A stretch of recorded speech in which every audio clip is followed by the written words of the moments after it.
Escola Bíblica Dominical, uma fonte de aprendizado, um órgão oficial da Igreja Evangélica Assembleia de Deus em Londrina. Paz do Senhor Jesus, alegria estar com você para mais um vídeo, para estarmos estudando a lição de número 8 do terceiro trimestre de 2022 das lições bíblicas da CPAD, onde estamos estudando sobre os ataques contra a Igreja de Cristo, as sutilezas de Satanás nesses dias que antecedem a volta de Jesus Cristo. Uma lição que é comentada pelo pastor José Gonçalves. A lição que estudaremos neste vídeo é a lição de número 8, que tem por título A Sutileza do Enfraquecimento da Identidade Pentecostal. Ora, nós somos pentecostais, fazemos parte do movimento pentecostal que o Senhor enviou na Rua Azusa em 1906. Claro, esse movimento pentecostal é um movimento histórico pentecostal. Porém, o movimento pentecostal, no que tange à atuação do Espírito Santo, ele está na igreja desde a sua descida, que foi registrada por Lucas em Atos no capítulo 2. A igreja passou por diversos períodos, períodos bons e períodos ruins, períodos de trevas até, mas nunca deixou de haver o testemunho do Espírito Santo operando na vida da igreja. Deus sempre teve o seu povo, Deus sempre teve aqueles remanescentes que foram cheios do Espírito Santo e que viveram uma vida no ardor pentecostal. Mas isso era sempre, conforme foi a história, em alguns períodos, para poucas pessoas e em poucos lugares, porque o Espírito Santo havia sido apagado em muitos lugares.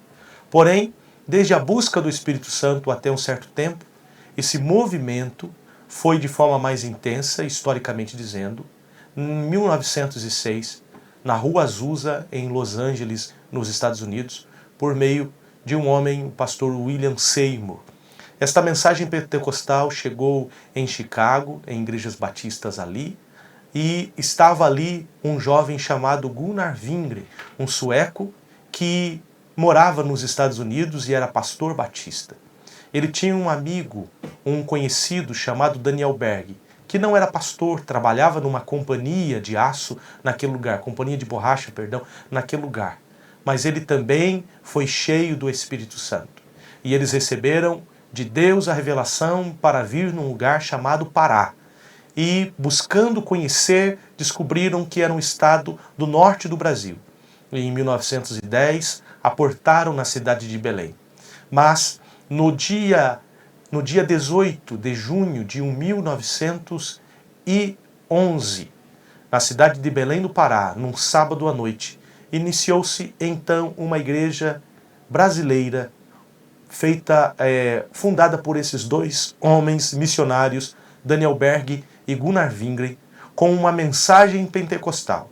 A igreja que começou com o mesmo título da igreja de William Seymour, a Missão da Fé Apostólica, que posteriormente foi designada Assembleia de Deus. Nós temos esta mensagem, a mensagem pentecostal, uma mensagem que diz que Jesus Cristo salva, cura, batiza no Espírito Santo e breve voltará. Esta mensagem é a mensagem pentecostal e é uma mensagem genuinamente bíblica. E a lição vem para nos alertar a não permitirmos que esta mensagem ou esta identidade seja enfraquecida em nosso meio. O textuário diz: e todos foram cheios do Espírito Santo e começaram a falar em outras línguas, conforme o Espírito Santo lhes concedia que falassem. E a verdade prática vai dizer que a doutrina do batismo no Espírito Santo e o falar em línguas como sua evidência são um distintivo pentecostal mantido pela nossa igreja.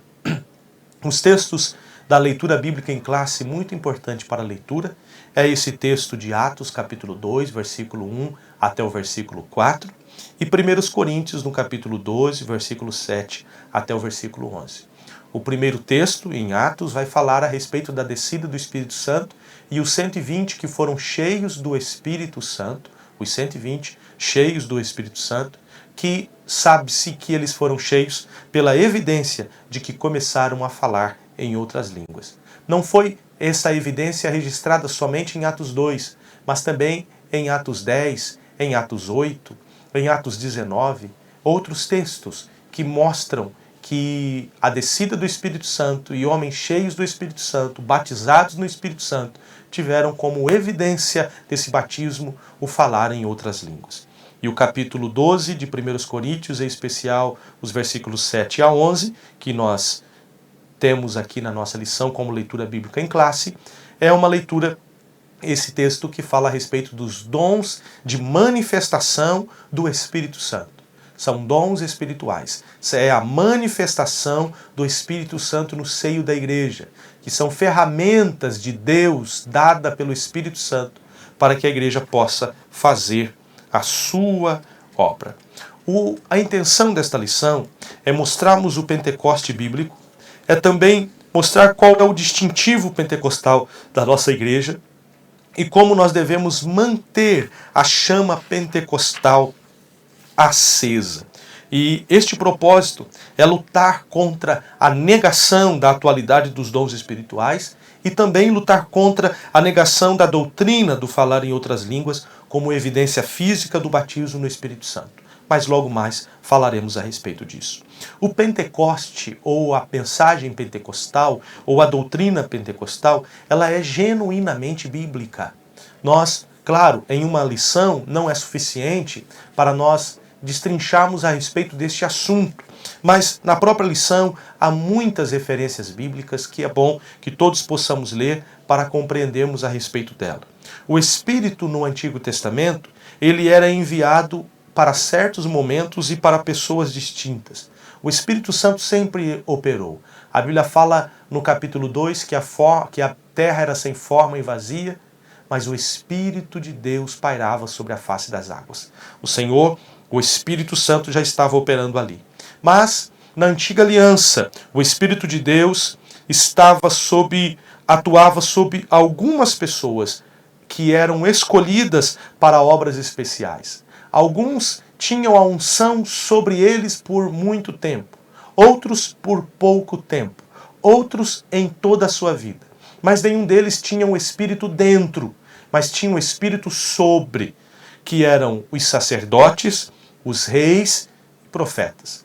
Podemos ver o caso de Moisés, podemos ver o caso de Samuel, podemos ver o caso de Davi, o próprio Saul e o caso de profetas, como o profeta Isaías, profeta Jeremias, profeta Oséias e tantos outros que estavam possuídos pelo Espírito de Deus. Mas havia uma promessa, que o Espírito não viria somente para essas três classes de pessoas, mas o Espírito seria não vindo a conta-gotas, mas derramado sobre todas as pessoas. Esta promessa é a promessa que está no livro de Joel, mas também em Ezequiel capítulo 36 e Jeremias no capítulo 31. No Novo Testamento nós temos esse Espírito que foi prometido no Antigo, derramado, tem o seu cumprimento. A promessa profetizada por Joel foi cumprida em Atos no capítulo 2. O próprio apóstolo Pedro vai dizer assim no capítulo 2, versículos 15 e 16. Esses homens não estão embriagados como vós pensais, sendo esta a terceira hora do dia. Mas isto é o que foi prometido pelo profeta Joel. E ele vai dizer o que foi prometido por Joel, que nos últimos dias acontecerá, diz Deus, que do meu espírito derramarei sobre toda a carne, e os vossos filhos e vossas filhas profetizarão, os vossos jovens terão visões, e os vossos velhos sonharão sonhos. O versículo 18 continua: e também do meu espírito derramarei sobre os meus servos e minhas servas, e naqueles dias profetizarão. Sim, promessa de Deus, e foi cumprida em Atos dos Apóstolos, no dia de Pentecostes. Por que esta palavra é uma palavra pentecostal? Porque foi na festa de Pentecostes, que era a festa das colheitas, a festa das primeiras colheitas, onde se levava o Senhor às colheitas.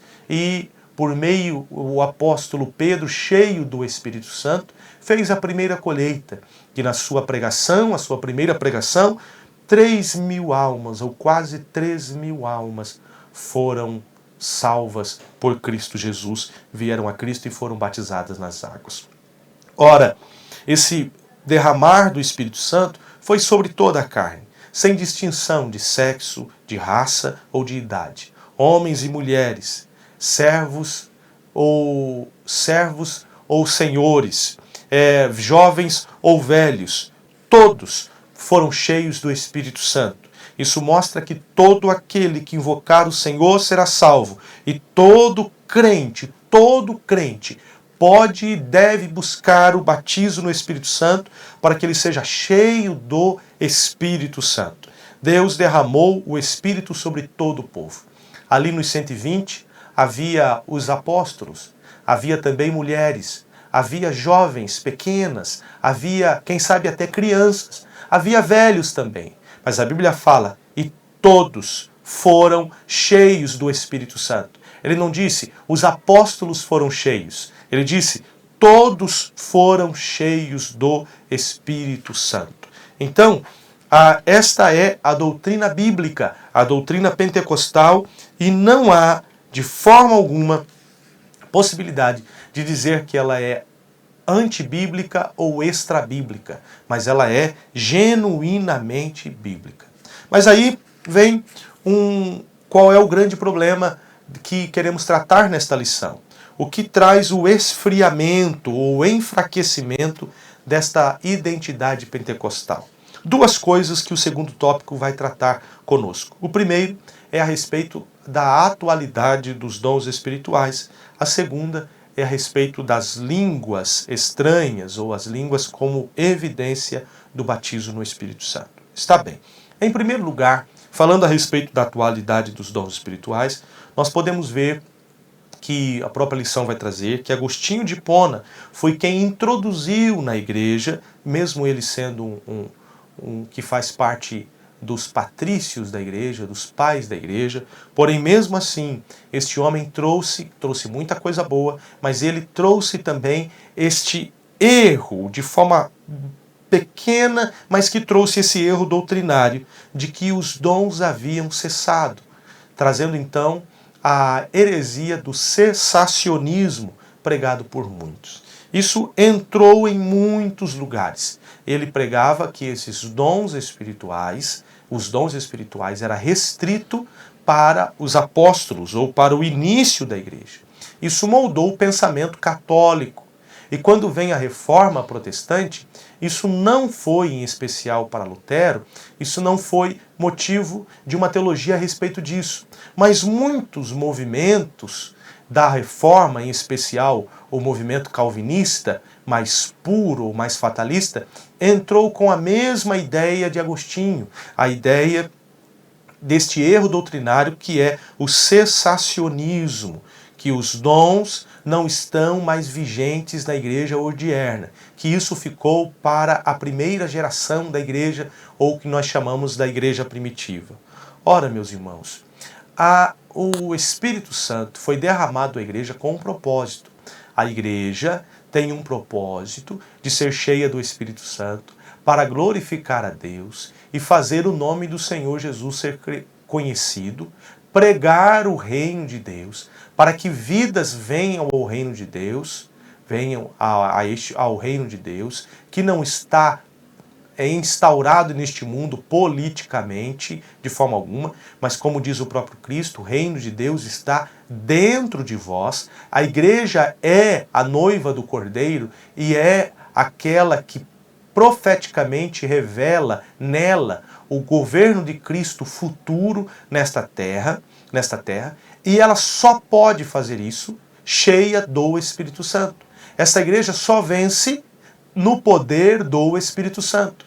E os dons espirituais é para a edificação da igreja. Na leitura bíblica vai falar a respeito disso. Mas a manifestação do Espírito é dada para cada um, para o que for útil. E é o Espírito, versículo 11. Mas um só e o mesmo Espírito opera todas essas coisas, repartindo particularmente a cada um como quer. Ora, se os dons espirituais fossem somente para a primeira geração, ora, que ficasse restrita somente para a primeira geração e não para a segunda ou terceira, que há relatos bíblicos, em especial até um pouco mais à frente, que o próprio Eusébio de Cesareia vai dizer a respeito de milagres que ocorriam no meio da igreja depois de algum tempo. Ora, milagres é uma manifestação dos dons espirituais, dons de maravilhas, dons de milagres e dons de maravilhas. Ora, não somente isso, se os dons do Espírito fosse somente para a primeira geração, que ficasse exclusiva para os apóstolos. Mas nós lemos na Bíblia, em Atos no capítulo 2, que todos foram cheios do Espírito. E os apóstolos eram 12, não 120. Ora, isso significa que havia mais de 100 pessoas que não faziam parte do colégio apostólico, mas especificamente 108 pessoas que foram cheias do Espírito Santo e falaram em línguas estranhas e depois eram cheios com dons. Um exemplo claro disso, pessoas que possivelmente pode ser que ele faria parte dos 120 lá, que era o caso de Estevão, que era o caso de Filipe, dois que não tinham nome nem judaicos, nomes gregos. E tanto Estevão quanto Filipe eram homens cheios do Espírito Santo. E aonde foram, pregaram o Evangelho e o Deus os dava os dons do Espírito Santo. Ora, os dons do Espírito Santo é para toda a igreja, para todo crente em Cristo Jesus. E o Espírito Santo usa a um conforme Ele quer. Deus dá a uns o dom da profecia, para outros dons de curar, para outro variedade de línguas, para outro a interpretação das línguas, para outro dons da fé, outras palavras de sabedoria, mas tudo isso é uma manifestação do Espírito Santo para a edificação da igreja. E isso vem de Deus para a igreja de agora, porque o Espírito é o mesmo. A outra questão, ou a outro erro doutrinário, ou outro erro que pode trazer o enfraquecimento da nossa identidade pentecostal, é a língua estranha como evidência. Ora, no capítulo 2 deixa bem claro que todos foram cheios do Espírito Santo e começaram a falar em outras línguas. Deixa bem claro a respeito desta condição do batismo com o Espírito Santo como evidência de línguas. Ora, qual é a evidência de alguém batizado nas águas? Ele sai molhado. Qual a evidência de alguém batizado em Jesus? Que aí nós vamos trazer essa explicação. Em Jesus, o batismo do Espírito Santo que está em 1 Coríntios capítulo 12, versículo 13. É que ele tem agora a vida de Cristo dentro de si, ele é a habitação do Espírito Santo, e ele tem a salvação, e como está escrito em Romanos 8:1, portanto nenhuma condenação há para aqueles que estão em Cristo Jesus. Esse que foi batizado em Jesus pelo Espírito Santo. Mas estamos falando de um outro batismo. E aí que está a grande diferença. Muitos dizem e colocam que o batismo no Espírito Santo, como pregamos, é o mesmo batismo no Espírito Santo da conversão. A Bíblia diferencia uma da outra. Quando nós nos convertemos, quando nós viemos a Cristo, nós somos batizados pelo Espírito em Jesus. Porque nós somos convencidos pelo Espírito e somos convertidos pelo Espírito. Então, o Espírito Santo, ele é o batizador e ele nos batiza em Jesus. Agora estamos encharcados, molhados, cheios de Cristo. Isto é o batismo na salvação. Esse é o batismo que tem a ver com a salvação. É um batismo espiritual da salvação, que é bem claro que está em 1 Coríntios capítulo 12, versículo 13. Esse é o batismo do Espírito em Cristo. Mas o batismo no capítulo 2 de Atos, que nós estamos falando como evidência de línguas estranhas, ele é diferente. Ele não tem nada a ver com salvação, mas ele tem a capacidade para o serviço cristão, para a obra de Deus de levar o evangelho com poder e autoridade. Jesus mesmo disse, ficai em Jerusalém até que do alto sejais revestidos de poder. Eles já eram crentes, Eles já tinham sido batizados em Cristo pelo Espírito, mas agora eles precisavam estar em Jerusalém para serem revestidos do Espírito Santo. Esse batismo é o batismo que Jesus nos batiza no Espírito Santo. Ora, o batismo da salvação é o batismo que quem batiza é o Espírito Santo e o tanque é Jesus. É o Espírito que nos pega e nos batiza em Cristo. Agora este batismo é Cristo quem batiza. Eu vos envio o Espírito Santo. Jesus diz assim, eu vos batizarei com o Espírito Santo e com fogo. O apóstolo, João, fala, eu vos batizo com água para arrependimento, mas aquele que vem após mim, este vos batizará com o Espírito Santo e com fogo. Esse é Jesus que batiza. Então é Jesus quem nos batiza no Espírito Santo. Agora, o tanque batismal é o Espírito Santo. Por isso saímos cheios, encharcados e revestidos do Espírito Santo. Esse batismo no Espírito Santo, ele tem como evidência o falar. Por quê? Porque somos testemunhas poderosas e empoderadas pelo Espírito. Por isso que a evidência é línguas. Atos 1:8 fala, mas recebereis poder ao descer sobre vós o Espírito Santo e sereis minhas testemunhas. E quem é a testemunha? É aquele que fala. O Espírito Santo nos dá esta capacidade de falar. Então, qual é a evidência do batismo no Espírito Santo? O falar em línguas. É uma evidência do batismo. Não há possibilidade de dissociar uma coisa com a outra. Muitos confundem o batismo do Espírito Santo com o batismo no Espírito Santo. E são duas doutrinas distintas.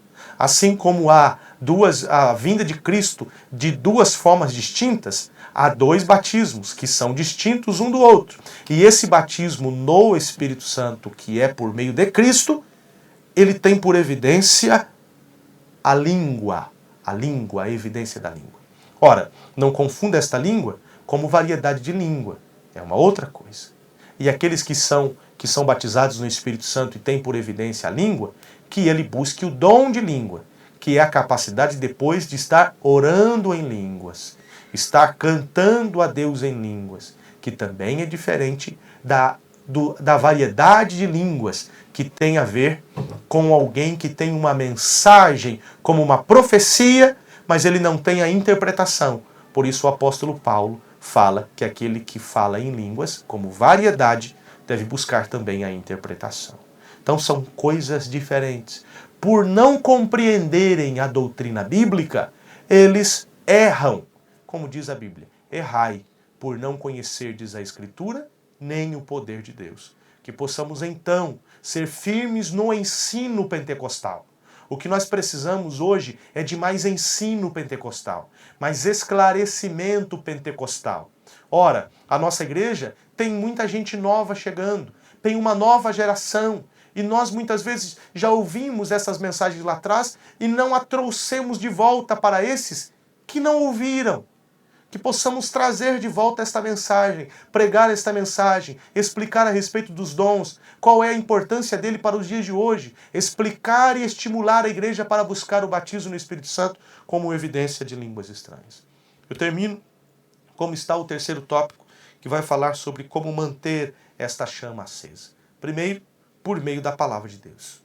Nós devemos pregar a palavra de Deus, porque, meus irmãos, nesse movimento histórico da igreja, Deus enviou o movimento pentecostal como um reavivamento a uma igreja que estava indo à morte. Uma igreja que estava sendo tomada pelo liberalismo teológico, pelo secularismo, por pessoas sem Cristo absolutamente. Igrejas que estavam à beira-morte, mas veio um novo sopro do Espírito. E quando há o sopro do Espírito, há vida, e aonde há vida, há a palavra que sustenta a vida. A Bíblia é o pão que sustenta a vida. E o movimento pentecostal é o movimento bíblico, é o movimento da Bíblia. É o movimento que nós cremos na infalibilidade e na inerrância das Escrituras. A Bíblia ela é inerrante e infalível palavra de Deus. E nós devemos crer na palavra, pregar a palavra e somente a palavra. Eu tenho batido sempre na tecla. Nós temos muitos teólogos, graças a Deus, em nosso meio, mas muitos teólogos que não conhecem a Bíblia. Muitos teólogos que conhecem o que outros teólogos dizem a respeito. Mas eles mesmos não leem a palavra de Deus. Leem a Bíblia conforme os que outros dizem. Isso é um perigo para erro e uma facilidade para erros doutrinários. Que possamos ser aqueles que venhamos a ler outros teólogos. Mas mais importante, devemos ler com a ajuda do Espírito Santo a Bíblia Sagrada, porque ela é a inerrante e infalível palavra de Deus. E nos demais, nós devemos buscar os dons espirituais. Nós devemos ser uma igreja genuinamente pentecostal. E eu quero ler o que o comentarista vai dizer aqui na lição, no ponto 2 do terceiro tópico, que ele fala assim: assim também, os dons espirituais do nosso tempo parecem ter se tornado algo extremamente raro em muitos pentecostais. Não existe movimento pentecostal autêntico sem a prática dos dons espirituais. O movimento não pode existir somente como uma doutrina árida. Ele deve se expressar no dia a dia através do exercício dos dons espirituais. O medo de possíveis abusos não serve como desculpa. Não podemos rejeitar as verdadeiras manifestações do Espírito por temer as falsas. O que tem ocorrido? O que tem ocorrido é pelo fato de haver muitos exageros ou abusos, pessoas não têm buscado os dons espirituais. Mas nós não podemos esquecer as palavras do apóstolo Paulo, quando ele fala no capítulo 12, versículo 31. Portanto, procurai com zelo os melhores dons. Nós devemos buscar com zelo os melhores dons. No primeiro, ele termina o capítulo falando isso, mas ele começa o capítulo 12 falando assim: acerca dos dons espirituais, não quero, irmãos, que sejais ignorantes. Por que ele fala isso? Porque nós vivemos em um Deus que se manifesta, um Deus vivo. Antes, no mundo, nós servimos a um Deus morto. Por isso que ele não se manifestava. Era morto. E muitas igrejas, infelizmente, igrejas pentecostais, estão com cultos mortos. Não há manifestação de Deus. Parece que Deus não está ali. Parece há um culto a um Deus morto. Mas uma igreja genuinamente pentecostal é um culto onde Deus se manifesta. E ele se manifesta por meio dos dons.